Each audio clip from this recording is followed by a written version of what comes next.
Hey friends, I feel like I've made some really amazing progress energetically in my own being and a major shift towards more peace, acceptance, and love. And all of this is also coinciding with my decision to just do parallel parenting with my ex-husband, which is actually something I've been resisting for a really long time. The idea that we would go to the bare minimum of collaboration and interaction to me was just always at odds with the loyalty that I feel towards family healing. And part of what healing is really about, as I'm learning from family constellations, is becoming aware of unconscious loyalties and allowing things to be as they are, and therefore allowing things to belong. Like, because if you're resisting what something is, you're not allowing it to belong. So just in the case of like co-parenting versus parallel parenting, the reality is that my ex-husband and I have been parallel parenting, and I've been resisting parallel parenting and urging us to do co-parenting, and with the understanding that co-parenting is more collaborative, it's more engaged, it's more integrative. In other words, it's a partnership. And so even though we're no longer married, I have continued my loyalty to my belief system that collaboration and partnership is the best thing. And so I've been like a cheerleader for this, and I've been leading this, and part of that desire for seeking something is a resistance to what is. And so I just recently announced to my ex-husband that I accept how he is, and part of accepting how he is means I'm not trying to get him to change in a way that would be more harmonious or more functional. In accepting how he is, I'm also accepting that how he is in relationship is not sufficient to actually co-anything. He never has acted in a way that was particularly collaborative. I mean, whenever we use the word never, we have to be careful. But basically, let me be more accurate with that. He did collaborate with me, and we were true partners at a certain point. And then, of course, when you have children, then his childhood wounds got triggered, and mine as well, which is exactly what having a family does to people. And, you know, the thing happened to us.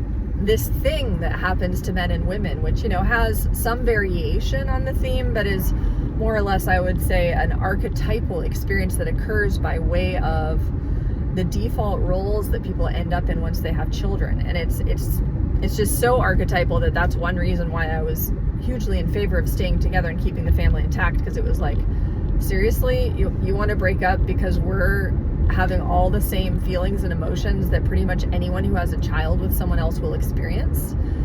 To me, that's not what marriage and partnership are. Marriage and partnership are the understanding that, of course, those things will happen to us. They're anticipated and they're par for the course, right? That's literally what marriage is. It's the commitment to hold the family together in the midst of those challenges that we know are going to arise, right?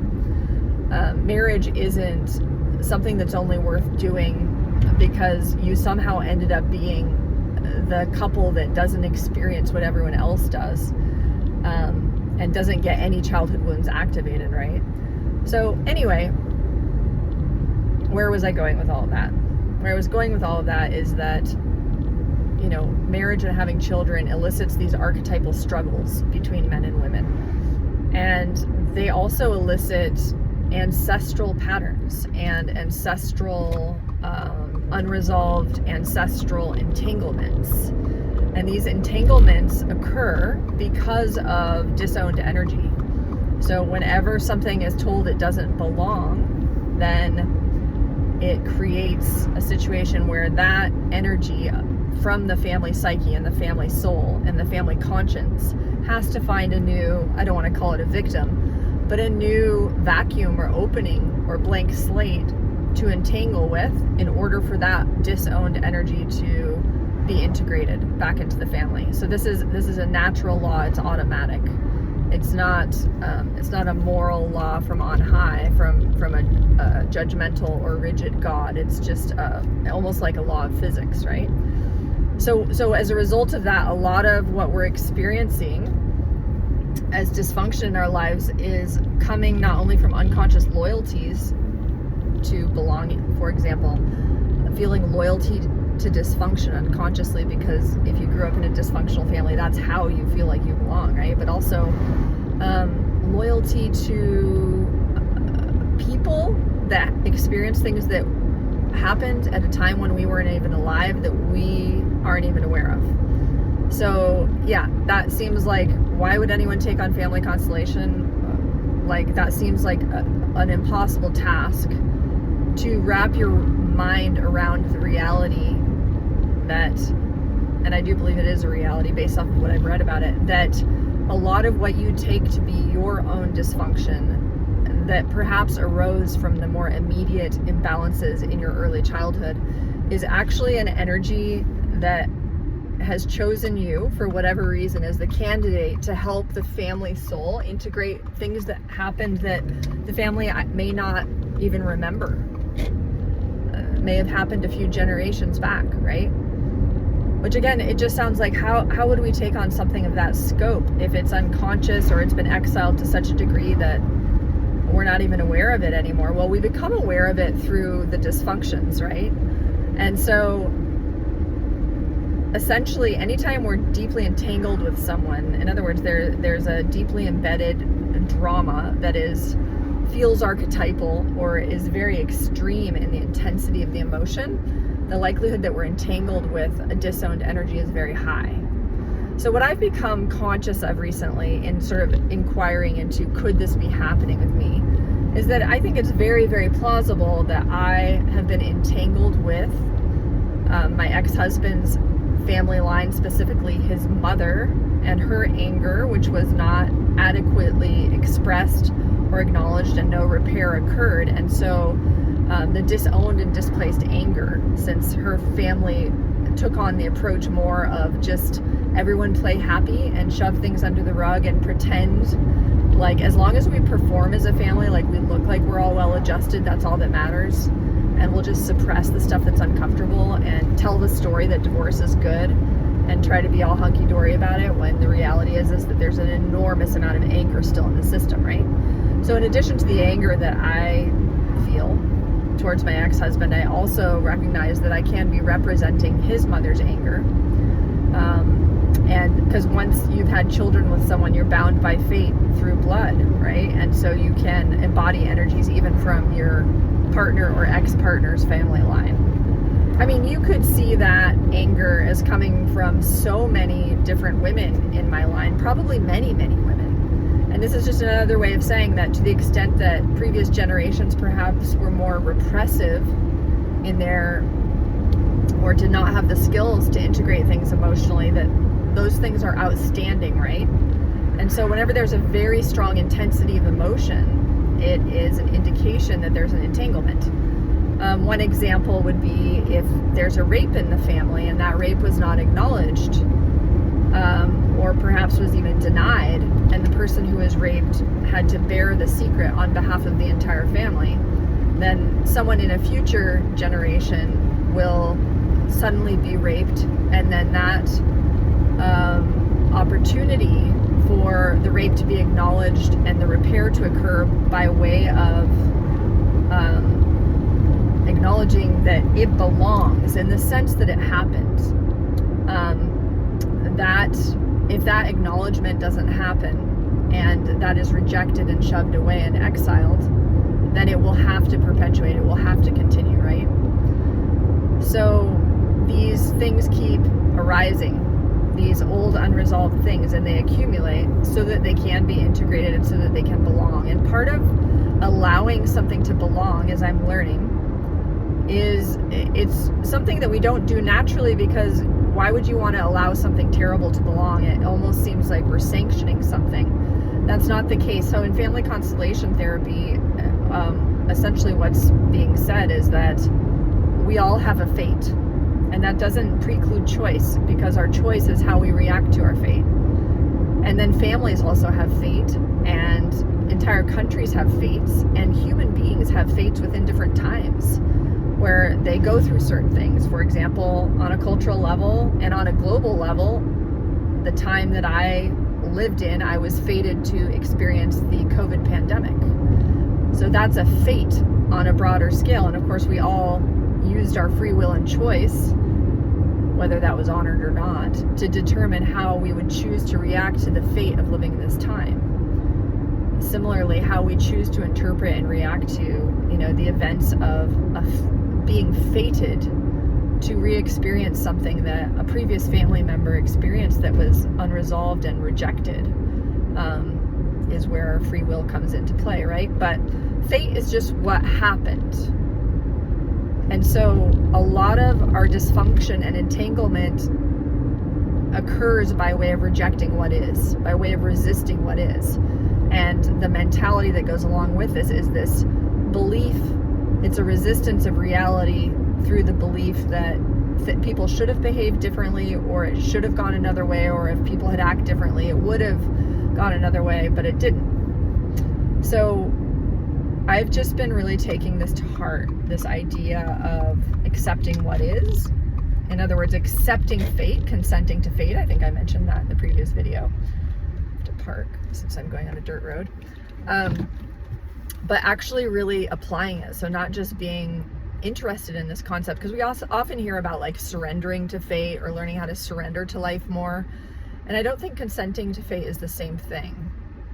Well, there may be a time and place for surrender. Consenting to fate implies accepting what is, but choosing to accept what is, right? So the consent part implies choice. It implies choosing to accept what is that we cannot control, right? And most of us don't spend our life going through life doing it, even though we still can't change what happened. A lot of us, myself included, I think, have gone through life resisting what is. And I think that would apply very much to this gender divide with, the amount of anger that we have towards men or towards women. So like the amount of anger a woman might have towards patriarchy. She's angry because she doesn't want that to continue, right? But she's also resisting just the fact that men do oppress and violate women. And that is not only a part of our history, but a part of our reality right now.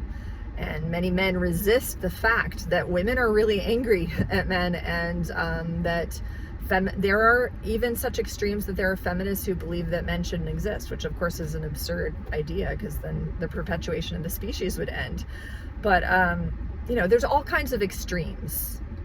And those extremes, they don't represent the majority. They represent, again, in family constellations, they would say the more extreme the emotion, the more likely it is that is an unresolved trauma response from previous unresolved events that happened. So in that way, we wouldn't see extreme militant feminism and toxic femininity as just a misguided ideology and an improper way of thinking. We would see it as the natural result of an enormous amount of violence towards women and the resulting resentment that occurs in them from that, right? As women increasingly embody and express and give voice to that which was suppressed in the past in terms of women's ability to articulate and speak to and feel the full extent of the amount of violence that has occurred, right? So it's a natural accumulation that exists as an attempt to resolve, right? So I guess I'm just trying to drive home the point that when we experience energies of that intensity, it's a sign and a signal that is something that was suppressed somewhere, and that part of the way we stop suppressing is that we accept what is, stop resisting. Then when we accept what is, we can allow it to belong, which of course is hard to do because we don't want to allow something to belong that is horrible.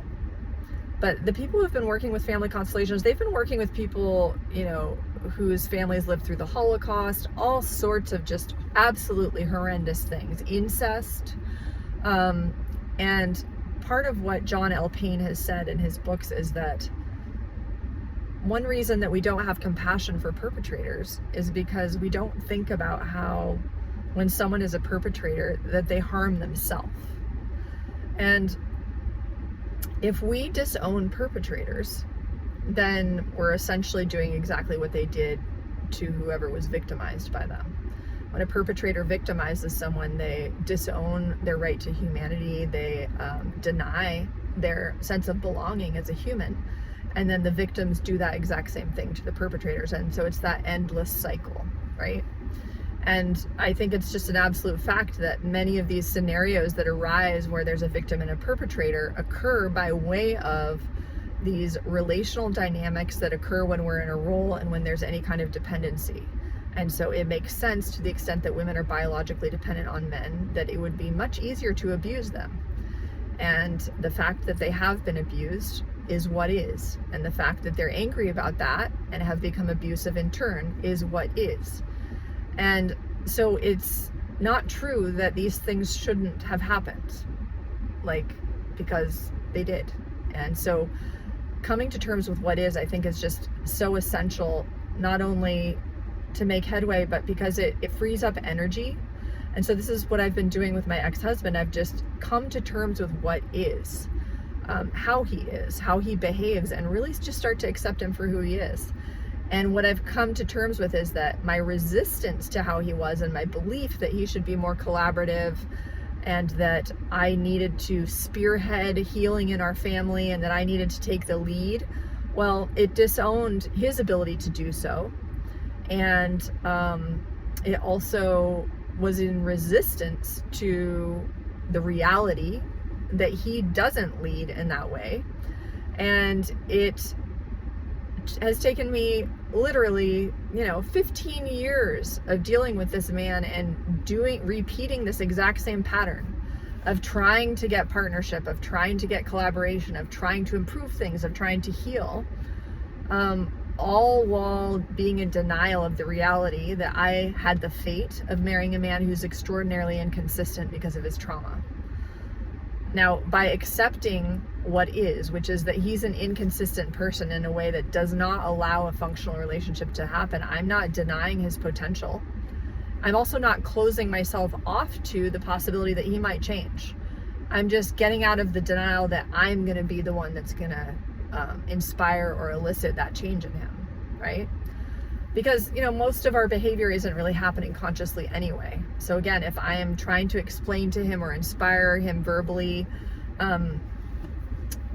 but he's mostly operating unconsciously, then that's obviously not going to really do very much, right? So I think it's just provided me so much peace to just accept that even though it's not ideal in my mind that we don't have a healthy co-parenting relationship, that parallel parenting is the best and healthiest option, even though it's not the ideal option, because it is what is available, right? And I don't have to spend any more time resisting this anymore. And perhaps if I stop resisting parallel parenting and stop promoting healthy co-parenting, it will create some space for him to actually rise to the occasion, or not, right? Or not. I don't need to do this and let go of my attachment that we heal and integrate as a means to try to create space with the hope that he will rise to the occasion. In the healthy response I'm having of accepting what is, that involves both accepting that he may change and also accepting that he may not, right? And so the irony of it is that in changing the script and changing the tactic, in other words, completely fundamentally changing how him and I interact by no longer leading and no longer hoping in any potential and no longer trying to heal, I'm fundamentally changing our relationship. And essentially in accepting how he is, I've acknowledged to myself and honored myself by recognizing that what he provides isn't enough for me. And so I don't have a boundary in the sense that I'm rejecting him. I have a boundary in the sense that I see that what is not what is conducive to co-parenting, right? So it's so nice just not to be in denial, because I consider myself a pretty honest person, but I'm no longer in denial that, like I've heard someone say before, when someone shows you who they are, believe them. It's taken me 15 years to get out of denial about what my ex-husband actually offers. And what it turns out what he offers isn't enough for me. And so in that way, in no longer being in denial of what he's capable of, or of what he is actually offering, I don't have to be in denial anymore that I really am happy to not be in relationship with him, right? And so I think part of the dishonesty was not only the dishonesty of who and how he is, but my own dishonesty with myself about the reality that I really would prefer not to interact with him, right? That's something that I didn't and wouldn't do because of my hidden loyalty to a cohesive family. So here we see that our hidden loyalties have to do with how we feel we belong. And to me, belonging in a family means that we work together, no matter what, to be cohesive. However, you can't do that with someone who doesn't work with you, right? And so I think my hidden loyalty to family cohesiveness has been a form of dishonesty with myself and a denial and exiling of the part of myself that feels extraordinarily happy and liberated to finally reach the point where I don't expect anything of him. I don't need anything of him beyond what's in our legal agreements. And I'm free. I am disentangled from the karmic loop of this perpetual waiting position that I was in. This is what was interesting about it, is that the family trauma on the feminine line for me, I think it's the trauma of being willing to perpetually wait for a man to get his shit together enough to show up for the family. I'm not going to wait for that anymore. I'm amazed I let myself wait this long. It's very liberating for me. And the irony, what's so interesting about all this is that my ex-husband seems to think that by me saying that I'm only available for parallel parenting, that I'm somehow closing myself off to him, and that I'm doing the same thing that I did in the past, which is rejecting him. And actually in the past, the dynamic was very different. What would happen was I would be hopeful. I would try to lead the family towards healing. I'd see a little bit of progress. Then he would flake out and I'd be disappointed. He would say he was going to do something and he wouldn't. I would find myself perpetually waiting for him to follow through with what he said he would, and then disappointed when he wouldn't. Then I would judge him, get angry with him, and reject him and disown him, and stop interacting with him out of a rejection of him. That's not what's happening right now. What's happening right now is fundamentally different. I actually feel an enormous amount of love for him, and just so much peace inside myself for reaching the point that I can finally accept how he is. And I'm not closing out myself to the opportunity of any kind of healing. I'm just not willing to lead it anymore. I'm not willing to play that role for him so that he can disown the part of himself that wants to lead the family into healing. I'm not available for the old program of waiting to see if he's going to show up for that. So I feel hugely liberated. I feel no animosity towards him. I don't feel like I'm rejecting him at all. I just am coming to terms with what is, accepting it with love, and no longer abusing myself by being available to try to, in a deluded way, hope that someone can show up for me in a way that they literally never have. Why would they? Why would they still start all of a sudden after years of prodding and pushing? Why all of a sudden would I be deluded enough to think that he's going to suddenly change? I actually thought with the divorce that would free up energy for him to show up with more integrity, and it would give him the space he needed to show up. But what I've realized is I'm not waiting around for any man anymore. I'm not waiting around for my father to show up for me. I'm not waiting around for him to show up for me anymore. And I'm giving back all of the energy to the ancestors of the women in my family who waited and waited and waited and waited for a man to show up. In many cases, perhaps this could even be an entanglement on my end of women whose husbands were at war, and they were literally left for years waiting for their beloved to come back or to show up. And in some cases, with some of my female ancestors, they were waiting for men who never did come back, right? So we have to think about this energy of waiting and hoping and anticipating that at some point the man is actually going to deliver and actually show up.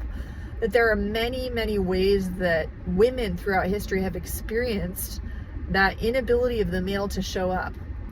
And many of those were extraordinarily intense circumstances, such as war. So if I look at this energy of waiting for the man to show up, the way my mother has been waiting for my dad to show up,